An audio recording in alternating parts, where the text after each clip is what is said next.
จ้าอยู่แถวจอมเทียนนาเนาะ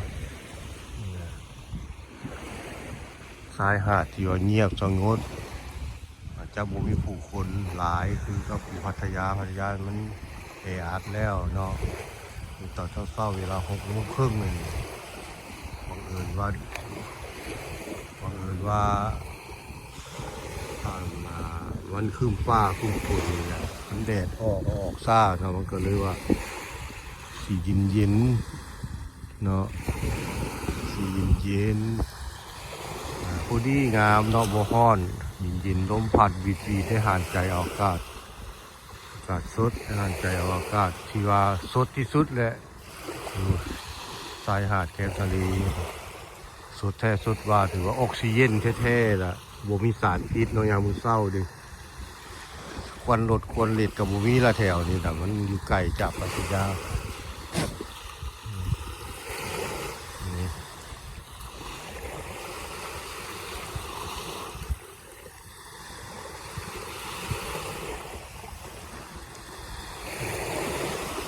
ผู้คนกะ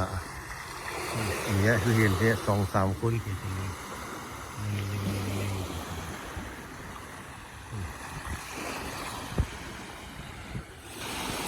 นี่เป็นผู้เฒ่าเนาะนี่ยามมื้อเช้านี่เป็นเวลาสำหรับผู้อาวุโสผู้เฒ่าเพราะว่านอนแต่หัวค่ำตื่นแต่ดึกก็เลยได้ลงมาถ่ายเอาบรรยากาศยามเศร้าๆอยู่แถวนาจอมเทียนใกล้ๆกับพัทยานี่แหละเนาะนาจอมเทียนอาจจะขึ้นกับอันสัตหีบเนาะอำเภอสัตหีบก็ไปพูดกับซีแมนอันนั้นอย่างซีแมนนั่นอันอย่างบ้านรีไลท์บ่อย่างนี้นะบางสะเลเราไปกับซีแมนบางสะเลเนาะแต่ว่าไปมันคันกันอยู่นี่แหละคันกันอยู่นี่ที่ไปที่ย่างไปฟากในกระย่างบ่ได้นั่นนะเพราะว่าค้านั้นคลองตัวนี้บ่มีสะพานก็เลยมายุดอยู่นี่ที่ได้คือว่าย่างลงใต้บ่ได้นะเกิดได้ย่างขึ้นเป็นเหนือพุ่นน่ะทุกคนอยู่ฝั่งฟากนั่นเขาเจ้ากำลงมาเขาจะพักโรงแรมอยู่ฝั่งเขาละพักโรงแรมอยู่ฟากนี่หรือว่าขั้นกันอยู่นี่ละไปมาหากันบ่ได้อะนี่เห็นกันอยู่นี่เ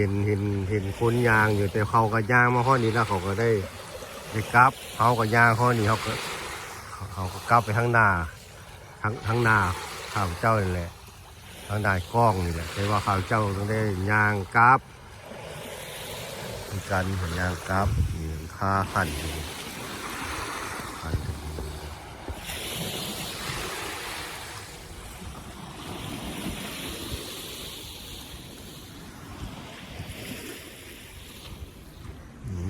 อาหารกินดื่มห้องอาหารเวลาน้ำอันนี้ตอนนี้น้ำมันหนุนลงแล้วนี่มันลงคันน้ำหนุนขึ้นนี่ได้เห็นงาไหมมันหาก็ลงมันขึ้นเมื่อคืนนี้เพิ่งทรงนี่นะ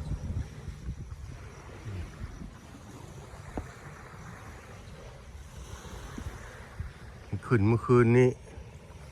เห็นหอยหน้ามันลงมานี่หอยอันนี้งาหมอกงาไหมมันขึ้นหอยพี่ดิเห็นไหมหอยมันขึ้นหอยพี่ตอนนี้มันลงพอดีงามนี่นกกังเกนกพิราบเนาะมากินอันนี้ปูน้อยหรือว่าหอยน้อยที่ว่าน้ำลงแล้วหอยมันโซขึ้นมา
พิ่นมาหาปลาเพิ่นเอาเรือน้อย ออกไปหาอยู่ใกล้ๆนี่แหละเห็นป่ะก็บอกใกล้ไก่เติบนะจะได้ปลามาปูม่าก็มีตัวลายปูม่าเลยหอยเนาะปูม่าแล้วก็หอย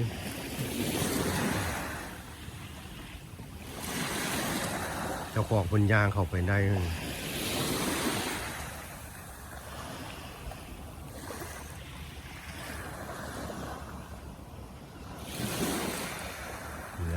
อุปกรณ์ที่ว่าแบบชาวบ้านเนาะไปหาปลาแบบง่ายๆไปซะเฮียได้เยอะไหมเฮียได้เยอะไหมวันนี้โอ้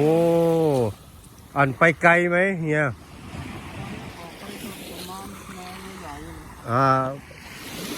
ไปนี่กี่นาทีกี่ชั่วโมง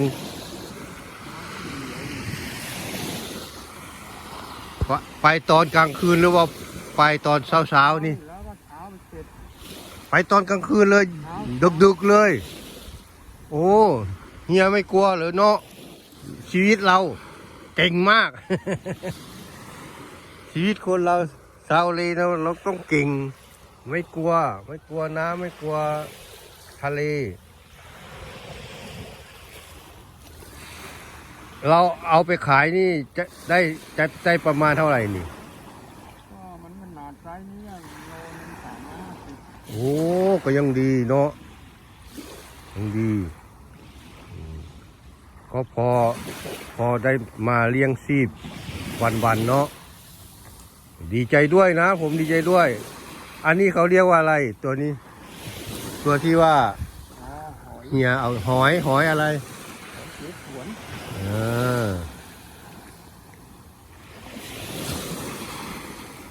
กว่าจะเอาออกได้นี่กี่นาทีใช้เวลา ชั่วโมงไหมล่ะเป็นชั่วโมงโอ้ย